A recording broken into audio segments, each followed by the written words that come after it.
develop sleep apnea, and you'll die. You should sleep on your back because it keeps all the I pipes sleep on open. my side and I still.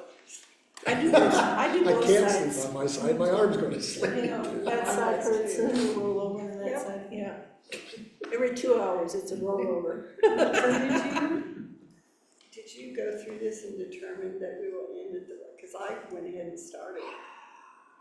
Day one, week one, day one. but I know, and I so when, told you I was in all the right, wind. So every week you have to do one extra. So when I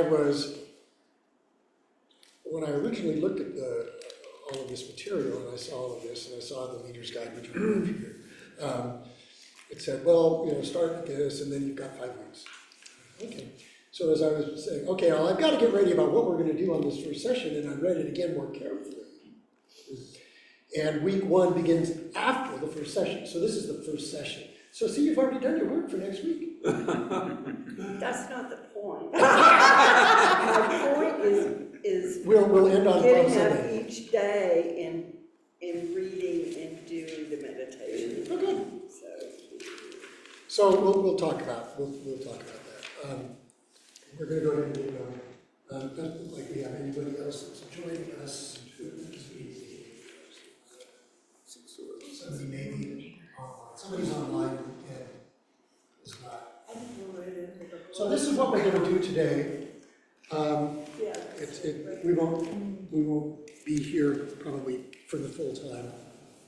We pretty much know each other, but we may not. But we may not know how everybody came to the Episcopal Church.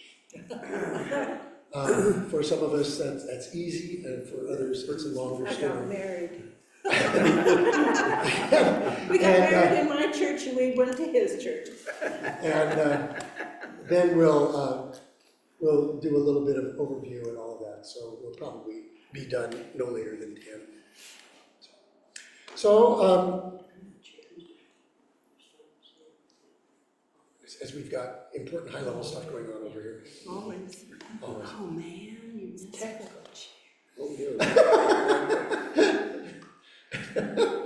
Nadine worried about the chairs. No, Oh. it's not a worry. It drives me nuts. We're in I'll circle. fix it. Well, no, don't, because I think the Mennonites are going to be in here and they'll move them around. And they'll use it this way. Well, but you know, whoever keeps moving them, regardless, they always end up not being parallel to the green line on the right. Oh, for heaven's sake. Oh, I sit there. Oh no! She watches you. That's Notice me. that. I sit there and I OCD. look at it. And I just The next men's God group, teaching you flexibility. I've been flexible for a long time. For 3 years and now she's had it. the next men's group meeting, we will make sure they're parallel. Because we always. It's only the front set that she cares about. No, I do care. I mean, then if the front, well, that's kind of true, but if the front set is parallel, then, you know, the rest of them. So speaking of the Mennonites, although this has nothing to do with the Mennonites, it has to do with the other group that occupies the building on Fridays. If you go into a mosque, the main prayer room in the mosque is always carpeted. But if you pay attention to the carpet, it's always clearly delineated as where the rugs should be lined up. There's no line that says this is where it is, but the design makes it clear that it's carried across so that everybody knows where to stand and all of that kind of stuff. See, that's why that green strip is across the so you know exactly. We don't want to cross that Red Sea. So, Mike, who are you and how did you get to the Episcopal Church? Mine is a delightful story. I was working for this two life partners. I was their landscaper. And it was Steve Feast and Neil Wagner. And so I was working for them for 6 years, 7 years. So one day when I was done, I waited to get paid. And Steve was, we were just chit-chatting, and Neil comes out and he says, Mike, what church do you go to? And I said, well, we're frustrated Catholics. You know, so we don't go to church. And he looks at Neil, stares at him, you know, and then we talk a little more, and then he stares at Neil. And I didn't understand the interaction going on, and so then they paid me and I left. That Monday, Neil calls. Milk Toast, Neil calls. you need to come to my church. Tuesday he calls, you need to come to my church. Thursday he calls, you need to come to my church. And then, so I came to his church, Sal and I did. We were here about 10 minutes and then realized this was the church we've been looking for probably 20 years. Oh, nice. It's a great story. Good story. I married into it, over the objection of my parents, and our Methodist minister. Say who was again? My Methodist minister was aware of the whole family's dynamic situation. My folks were very opposed to my marrying an Episcopalian because they wore their collars turned around backwards like the Catholics. And he was a Mason, and that was just very much a no-no. So my Methodist minister just happened to manage to have a conflict that he had to be out of town the day of our wedding. So the Episcopal priest from across the street married us in the Methodist chapel. And that was it. And that was it. That was in August, and I was confirmed the next Easter. Okay, for me, We know Ken and about I it. were cradle Catholics for 75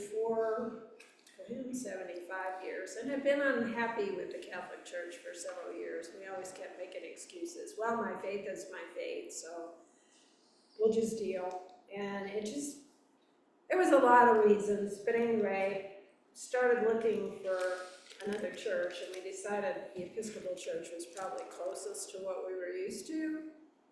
And looked around, and like at the time, St. Gregory's, which was right out the back door of the church we had been going to, they did not have a rector, neither did St. Tim's. And I kind of tabled it for a while, and then Ken said, look further afield, we can drive. And I found Good Shepherd online, and we came. It was in January of 22, and we're so welcomed that we walked out of here and it was like, wow, we have never experienced anything like this, and we just never looked back, and we stayed. I think the church shut down again for COVID right There was a after. there was a little brief shutdown, yeah. Yeah, but we just went to church on Zoom like everybody else did, and then started coming, and you had Episcopal 101 starting right after we had come. So anyway, so here I am. Yep. And I'm very happy to be here. We're very glad you jumped in with both feet. Yeah, I did. Well, that's the way you can follow. I did marry into it, as we got married. I was a Presbyterian at the time, and we got married. And then this was in Phoenix, and we started our life in Oklahoma City. And so he took me. I'm sorry. No, I loved Oklahoma City. Really? We were only there, what, a year and a half? That's why you loved it. No, it was a nice, clean town. It is, it's a great place I for those kids. don't approve of their education facility anymore, but anyway. So we started going to this, God, I thought it was a cathedral, but it was just an Episcopal church. And Where? what's the name of the community? It was the rich community on the north side. Nichols Hills. That's it. That's the church I grew up in. Really? Honey, I came from a Presbyterian church. This was liturgy. This is pomp and circumstance. It was, wow. So, It was beautiful though. yes, and we joined the young people's group, and I became an Episcopalian. The bishop came over from Dallas to do us, but it's okay. I didn't know what was going on, but I loved the pomp and circumstance. It just felt like I was part of something instead of just bench sitting. That was back in the days where you did a gospel procession around didn't you ever do In that? 60s? Oh, I don't know about that. It was 69. Okay. That's It before you were that born. was no. No, dear, it wasn't. Close! But I was in a different Close. church then. I didn't go there until I was about 12. Yeah. Okay, your story. I was born. No, mother was Lutheran, father was Episcopal, and they decided to go to the Episcopal church, so I was baptized, so I'm cradle Episcopalian. Been Episcopalian my whole life. Yeah. Fun story. We went back, and it happened to be the 50th year of his confirmation, and we went to St. Peter's and shared the story. It was that weekend. It was fun. It was fun. I was 12 years old when I was confirmed. I was one of the youngest kids. I was a dedicated acolyte, Really? everything. Oh, man. What a surprise. See, I think, well, Well, let's see, I was baptized into an Anglican Church of Canada. When I was about 6, I think, nobody's ever admitted to this, but I think my father was the senior warden and had a fight with the rector. We abruptly left. Sounds like it. And moved to a church that was just down the street, which was convenient because somebody was always sick and we could walk that far. But interestingly, there was an Anglican church, and right across the street was the United Church of Canada, which is a Methodist Presbyterian marriage. And we went to the United Church, and I never did figure that out. I went to Brownies at the Anglican Church. So I think it was because my father was quite annoyed at the Anglican Church, for who knows what reason. Anyway, spent 5 years there. All I learned was how to pass candy under the table at Sunday school, and I hated Sunday school, I hated children's chapel, loved going to church. We moved to Vancouver and we did a little church shopping, and everybody else decided that they weren't going to church, so we dropped out. But luckily, my friend in 7th grade elementary school said, my mom teaches 2nd grade Sunday school and she has 32 kids. Do you want to come and help me help her? And I said yes, and it was 3 blocks up the road, so I could walk. And so I went for morning prayer and Sunday school and communion and Eucharist and home and evening prayer, and I just got it. So when we moved here, we went to St. Martin's for a while because that was close, and that was cool. But then it wasn't because it was a pretty unhealthy church. So we stopped, and I had forgotten that Good Shepherd existed, although I'd been here for a wedding. And so we kind of have a 20-minute radius because we spend too much time in church, at least in those days. And so I tried the local Lutheran church, which sounded okay. And I went by myself once and went, I don't know, but the pastor wasn't there. So I thought, well, next week they were going to have a baptism and Holy Communion and the whole 9 yards. So I thought, okay, drag the whole family out. They were, I think Crystal was 14, so 14, 12, 11-ish. And we sat through the service, the baptism started at the beginning, they turned their backs on us, they dumped the baby, and they left. And then we did the service, and the feast, nobody moved their feet. And communion, it was like he was passing out poker chips. And as we went to leave, my 14-year-old daughter, who absolutely has been taught not to do things like this, stood up and said, am I the only one who didn't have any fun today in church? Like, oh, geez. So we took our donuts and left. And then somebody in my small group reminded me that this place existed. We came, oh no. So then I phoned the choir director, who was Elizabeth, but another Elizabeth, and said, so we're interested in coming to this church, but I have this 12-year-old boy who has to sing in the choir, the adult choir, and if he can't, then we can't come to this church. And she was, oh, well, we have this children's choir and they have these little bell things. Oh, yeah, no, it's not gonna work. So she reluctantly agreed to have my very strange 12-year-old son join in the choir, and here we've been. So that's how that worked. Your eternity. cradle. Another cradle. Great. Yeah, but what made you stay? That's a good question. That's a good question, thank you. Yeah, you didn't speak highly of the church you were in. No, actually, so I was in 2 churches, different churches, as a child and until I graduated from high school. And the church that you all went to, All Souls, is where I was from about 11 or 12 until I graduated from high school.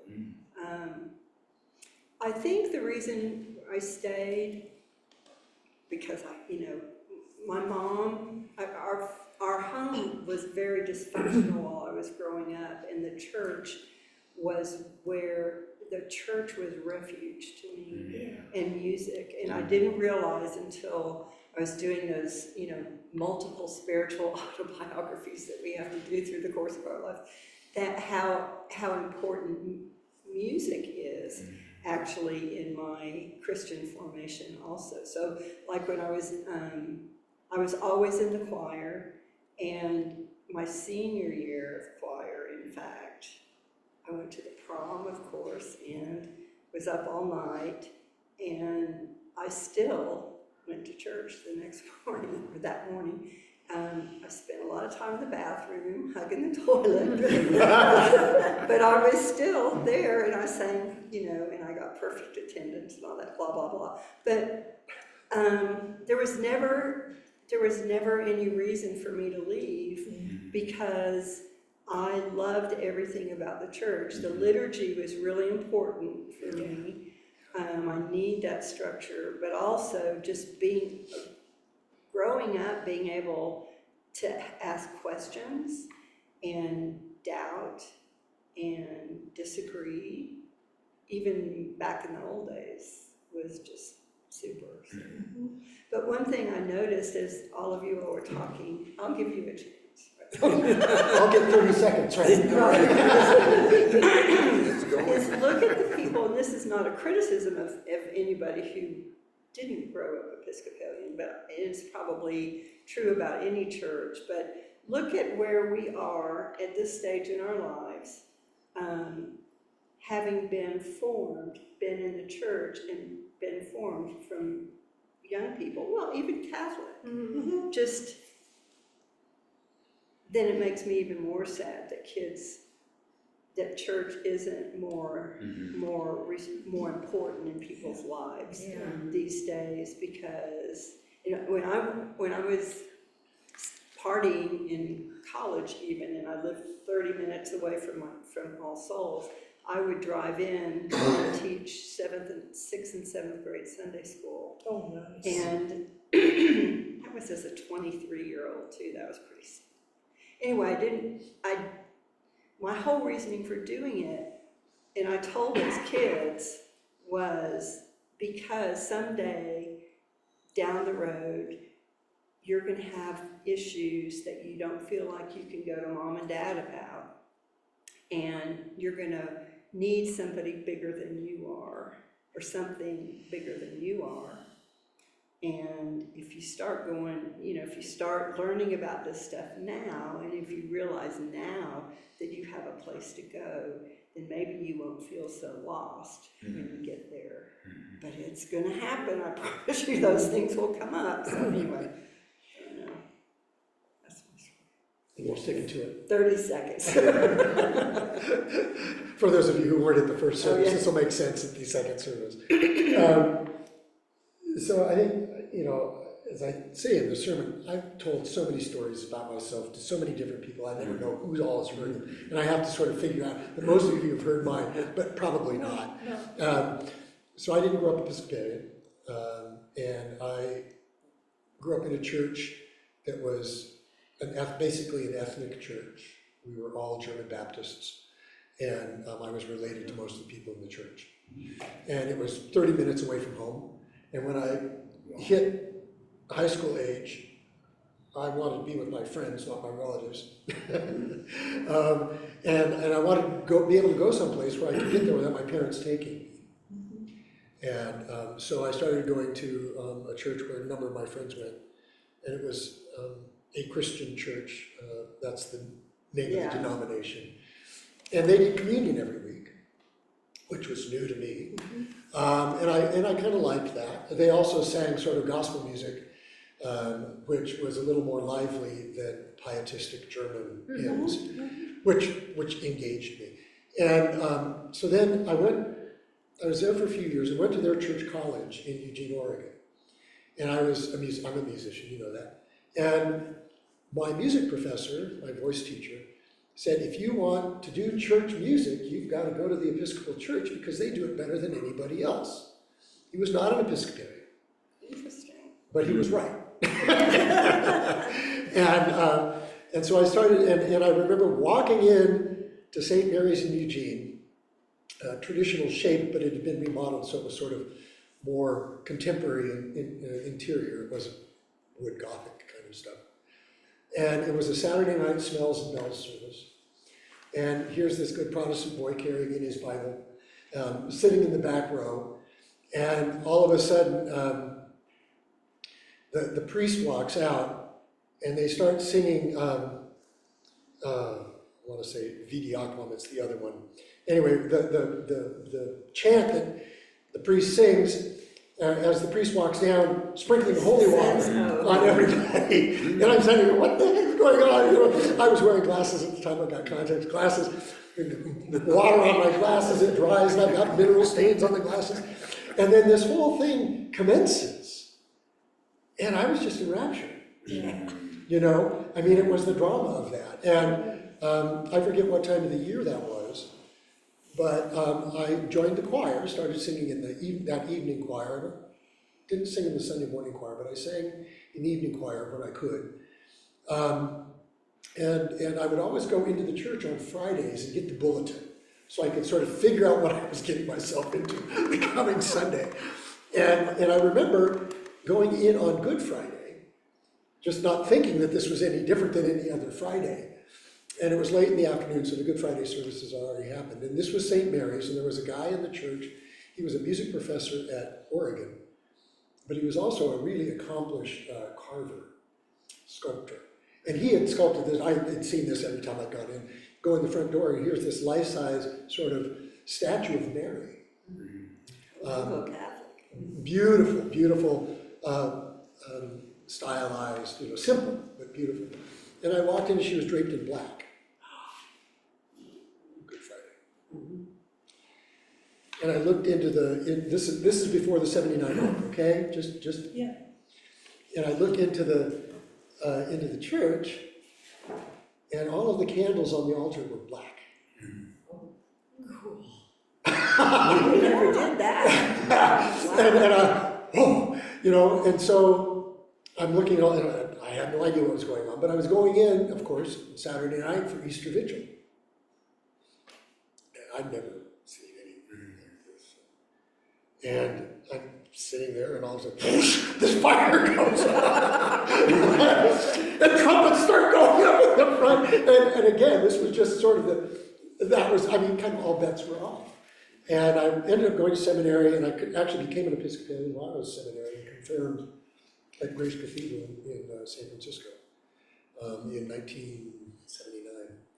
And so it's been a long time. And it's the liturgy, it's the drama, it's the valuation of history, the ability to ask questions, to disagree. I love the fact that the Episcopal Church is more worried about schism than it is about heresy. Let's figure out how we can have everybody under the same tent. I don't care what you think, you know. So that's what's kept me here. I've heard you talk about being in a Brethren church. Is that the first one you were talking about? Yep, okay. Church of the Brethren. Yeah. The Dunkards. Not Plymouth. Not Plymouth Brethren, not the separated brethren of Garrison Keillor. That's what Ron used to No, the Church of the Brethren, the ones that are like the Mennonites. So we're introducing ourselves and how we came to the Episcopal Church. So you walked in and you're sitting on the book, so you can have one. Or no, it's got one. Okay. Anyway, so go ahead. How'd you get here? How'd you get to the Episcopal Church? I've told the story so many times, most of you. That's what I just said.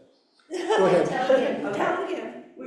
When Joe and I got married, he was raised Catholic, I was raised Methodist, we got married, we became Lutherans.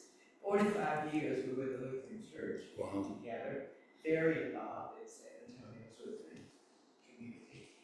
And we moved here in 18, and I went online and was looking for a Lutheran church, and I found one that was out in Parker that looked interesting to me.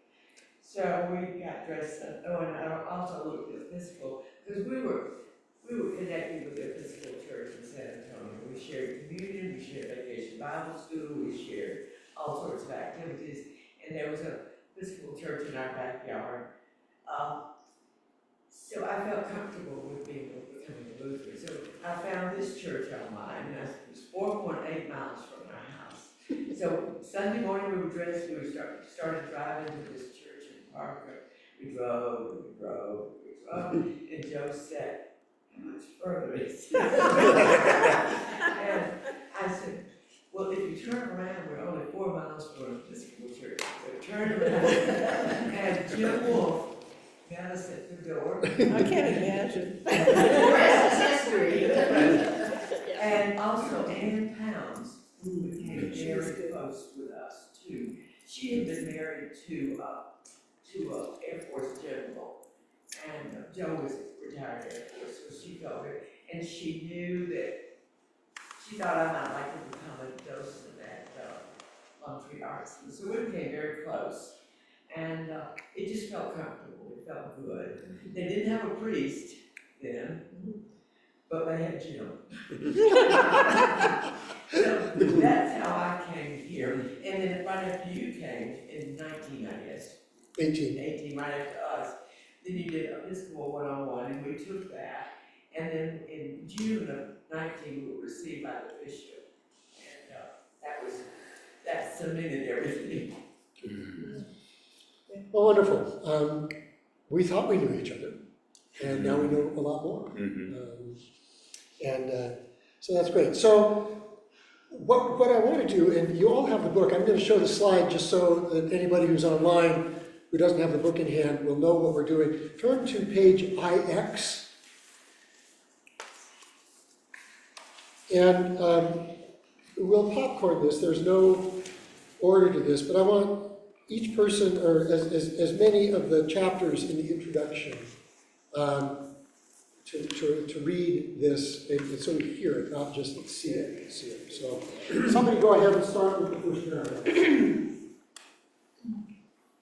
Holy baptism is one of the two great sacraments of the gospel given by Christ to his church. Jesus himself was baptized by John in the beginning of his public ministry. The Catechism states that in baptism we are joined with Christ in his death and resurrection, born into God's family, the church, forgiven of our sins and raised to new life in the Spirit. As part of the service, all who are present renew their own baptismal covenant as the newly baptized person is making these promises publicly for the first time. In the case of an infant baptism, sponsors and parents answer on the child's behalf and promise to help the newly baptized live into these promises as they mature. The first 3 questions of our baptismal covenant are about belief, a restatement of our creeds. The last 5 questions, the will you questions, are about action, and these action questions are the focus of this Lenten study. Throughout the season of Lent, we will take a good look at the promises we make in our baptism using evangelism as our lens. Evangelism is uncomfortable for many Episcopalians and will address the stigma associated both with the word itself and the actions, as well as explore new ways of thinking about evangelism. The will you questions of our baptismal covenant detail how we are to function within our faith communities and in the wider world as a result of the belief we profess. These will you questions follow an arc from a gathering in to a sending out. And this is the arc we will travel together through Lent. These questions are a natural framework for redefining evangelism and laying out a path for living into the promises we make when we answer these questions, I will with God's help. This initiative began as a school project in seminary for a class called Reimagining Congregations in Mission. The assignment was to design a curriculum outline for a Christian education class specific to my congregational context at the time. After seminary, I received a grant from the Episcopal Evangelism Society to create a 5-week daily Lenten curriculum. As the program developed, Forward Movement became a partner as well. This curriculum has been through 2 piloting phases, and feedback from both phases has been incorporated into the final book and study. This book has 5 chapters, each focusing on one of the will you questions, and each chapter is divided into 7 brief reflections, perfect for daily engagement. These reflections include personal stories, history, theology, and materials from common church resources, such as scripture, hymns, and liturgy. The closing reflection for each week is a brief prayer. If you are participating in this curriculum as part of a small group, this prayer is repeated in the group leader guide as the opening prayer for the group meeting, which ideally would fall on the seventh day of the week's readings. If you are reading this as an individual Litton discipline, the seventh reflection each week will be read on Sundays as a part of worship that day. The group guide is available on the Forward Movement website at forwardmovement.org. Will you?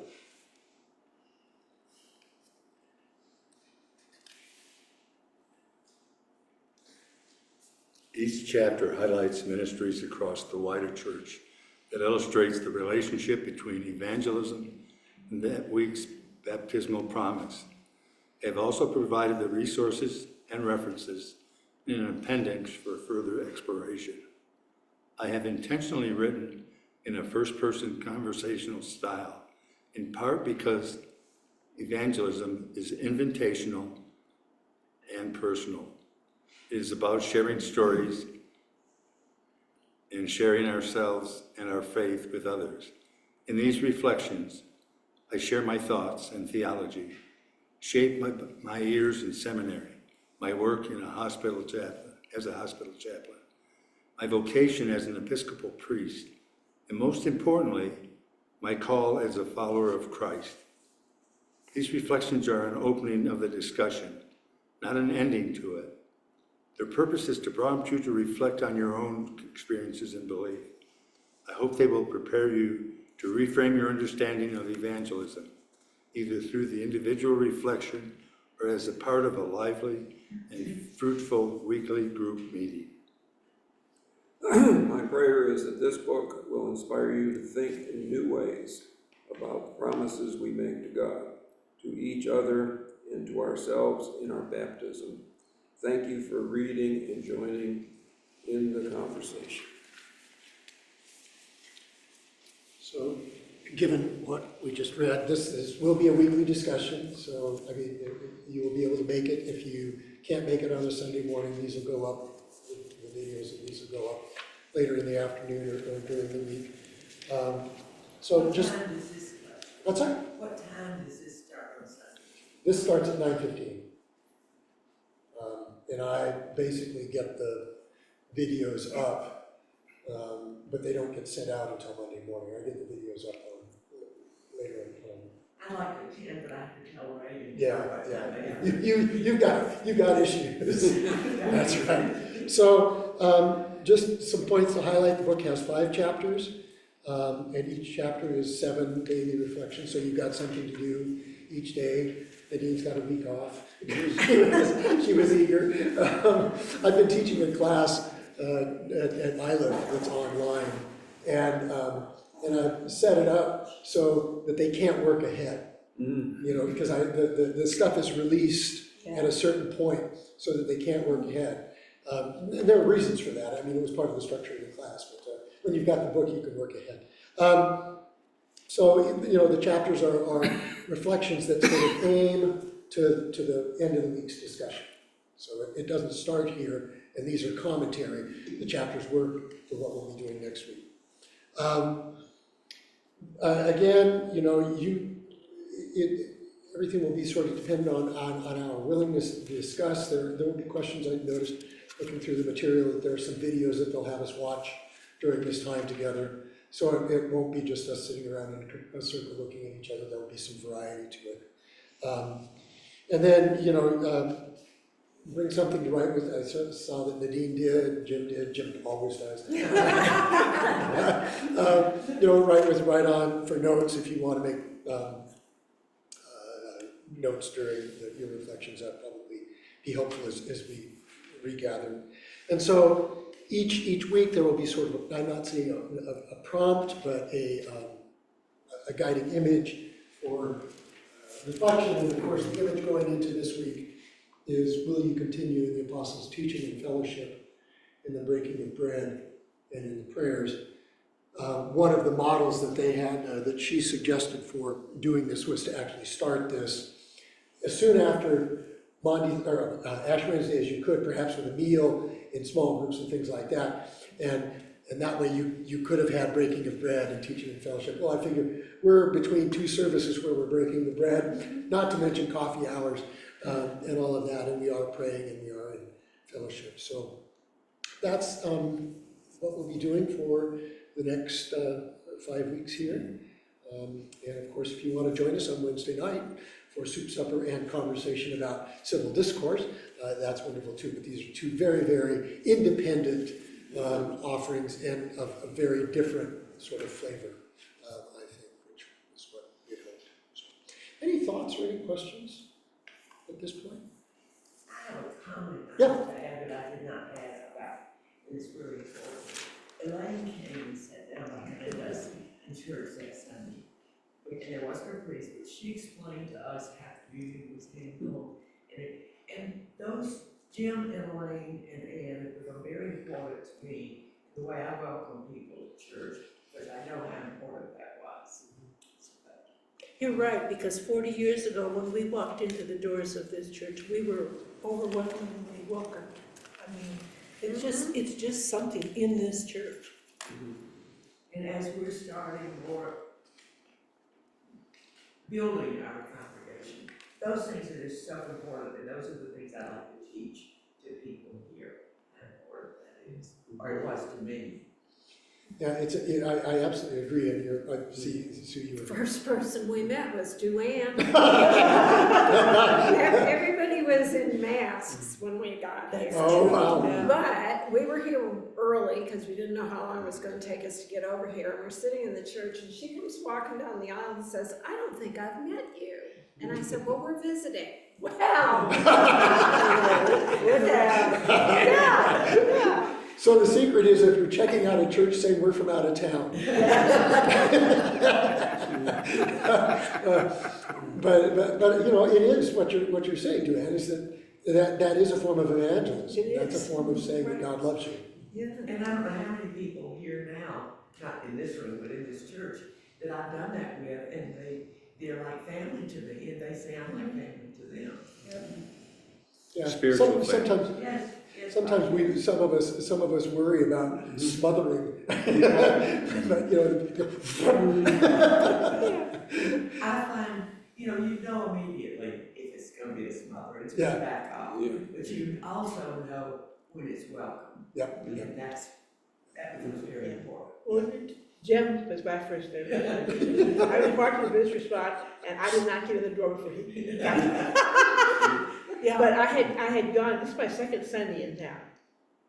My first Sunday I went down the road, and I felt very unwelcome.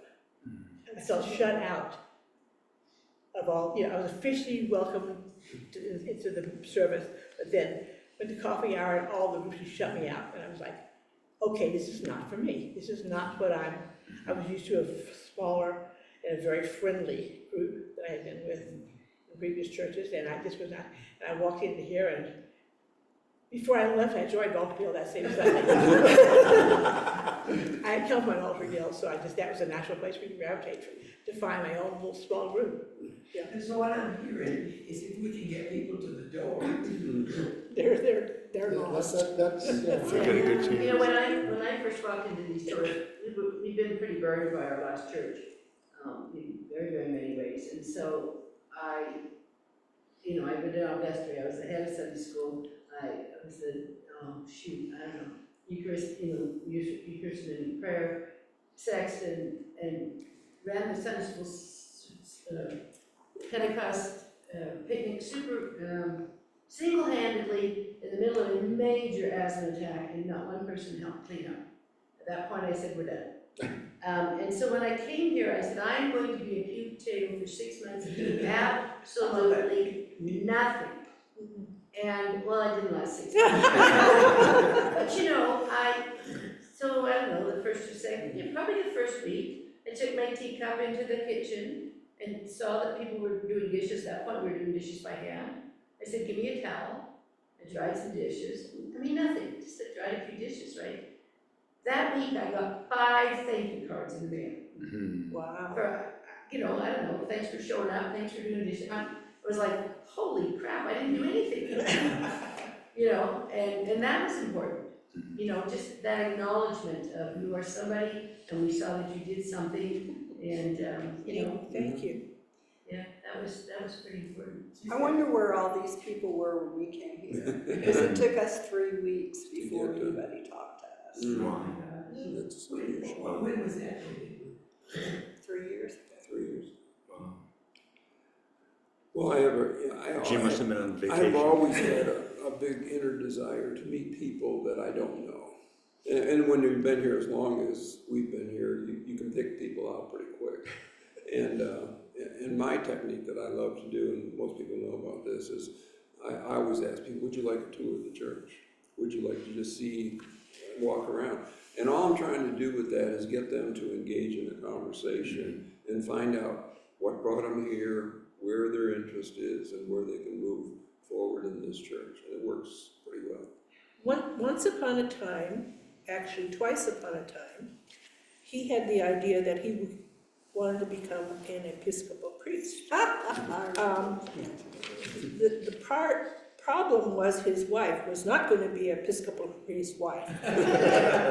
But both priests that he counseled with, this was once in Bakersfield and once here, said to Jim, you can be more effective as a lay minister than you will ever be as a ordained priest. And he is. So when we first arrived in 2007, we lived down in Highlands Ranch, and I was working at DU in Illinois. And so I could go anywhere I wanted on a Sunday. I had a day job. And so I had to decide where. And I knew that we'd always sort of live in the southeast portion of town, of the metro area. And so the question was, where I was working at DU, where would I go that was sort of somewhere not outside that orbit? And the 3 places that weren't outside that orbit, especially as we were living in just down at the end of bottom of the university, was here, St. Tim's, and St. Gabe's. I didn't head out to St. Martin's; that was outside the orbit. And I didn't go to St. Gregory's, again outside the orbit. And so I can't remember in which order that I went to the 3 of them. But the first thing that surprised me, and you'll sort of, some of you may recognize this, Colorado is the only diocese I know of where they do music at the early service. I can't, none of the other churches that I ever went to did at the early service did music. So that was kind of weird in all 3 places. But what I enjoyed here was the fact that there was the Green Songbook. Not that I'm a big fan of all of that, but it exhibited a breadth of musical expression that I didn't see at either St. Tim's or St. Gabe's. And so that was kind of the thing that got me here in 2007. So. Remember when you showed up, because your son, maybe you just had got your son, I'm not sure, he wasn't speaking English, he was really little. Yeah, well, when we first moved here, he wasn't speaking much anyway. He was 4. Yeah, I was gonna say, he 4. was really, But he had delayed speech, so he wasn't speaking much anyway. right. Yeah, so that was, yeah, so, anyway. When I was on the standing committee, the bishop came up to me one Sunday after This is Rob. Rob, yeah. Rob, after our previous priest had left, and he said to me, I've got the perfect priest for you. And that's all he said to me. And I mentioned it to a couple of people in church that the bishop had said, hey, he is the perfect person. And so it got around the church that Jim knows who it is. And I had no idea. And I was as surprised when they announced Gary as anybody else, but it was kind of cute. All right, well, thank you all. Look forward Rob was to. so right. Yeah, Rob was so right. For Thank both you. of us. So, the suggestion is, and I think we will do this, turn to the very, before page IX, which means that it's page VII. I didn't put this up, so those of you who are joining us online, you'll have to just listen to us, and we will just we will repeat the baptismal covenant. We've got time. So, do you believe in God the Father? I believe in God, the Father Almighty, creator of heaven and earth. Do you believe in Jesus Christ, the Son of God? I believe in Jesus Christ, his only Son, our Lord. He was conceived by the power of the Holy Spirit and born of the Virgin Mary. He suffered under Pontius Pilate, was crucified, died, and was buried. He descended to the dead. On the third day he rose again. He ascended into heaven and is seated at the right hand of the Father. He will come again to judge the living and the dead. Do you believe in God, the Holy Spirit? I believe in the Holy Spirit, the Lord, Holy Catholic Church, the communion of saints, the forgiveness of sins, the resurrection of the body, and the life everlasting. Will you continue in the apostles' teaching and fellowship, in the breaking of bread, and in the prayers? I will with God's help. Will you persevere in resisting evil? And whenever you fall into sin, repent and return to the Lord. I will with God's help. Will you proclaim by word and example the good news of God in Christ? I will with God's help. Will you seek and serve Christ in all persons, loving your neighbor as yourself? I will with God's help. Will you strive for justice and peace among all people and respect the dignity of every human being? I will with God's help. I need to add the other one. Yeah, there's one about the care of creation that was added since this book was written, so but that would, we could, you want to write up 5 segments of daily meditation? You would be my We could work on that. Anyway, thank you all. Look forward to continuing this journey with you. Thank We you. won't be here next week because we're gonna be You're in going to spring be training. trained one Sunday a year that Jim's not at church.